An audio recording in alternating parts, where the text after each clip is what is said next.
होणार नाही. त्या बालकाला ठार करण्यास अनंत प्रयत्न केले, हत्तीच्या पायदळी दिले, उंच कड्यावरून फेकून दिले, उकळत्या तेलात टाकले, तरी त्या बालकाला काही इजा झाली नाही. काय करावे काही सुचत नाही. पण त्या विष्णू नारायणाच्या भक्ताला माझ्या हातून ठार करणार मी.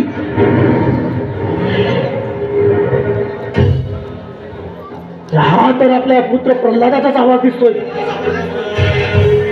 त्याला शेवटची संधी ही दिलीच पाहिजे. पिताश्रींच्या चरणी पुत्र प्रल्हादाचा प्रणाम असो.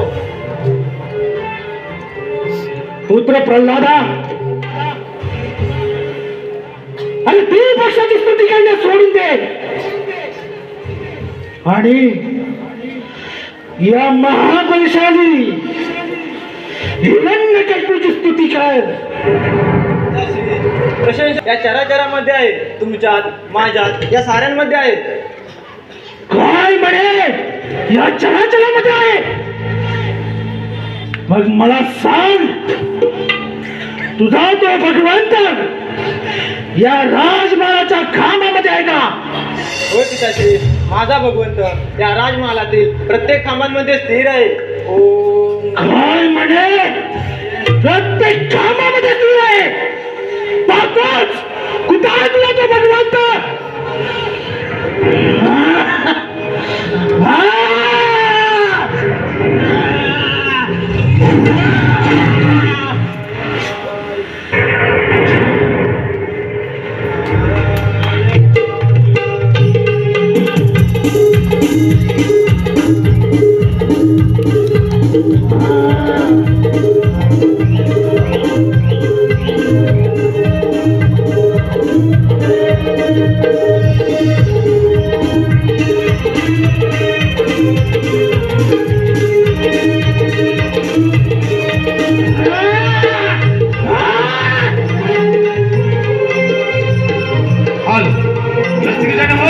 आम्ही आपल्या समोर संविधान सादर करत आहोत.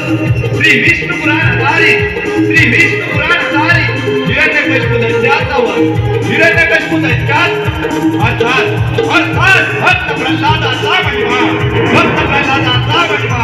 भगवंत विष्णू नरसिंहाच्या रूपात येऊन दैत्यराज हिरण्यकशिपूचा शेवट, भगवंत विष्णू नरसिंहाच्या रूपात येऊन दैत्यराज हिरण्यकशिपूचा शेवट संविधान सादर करत आहोत.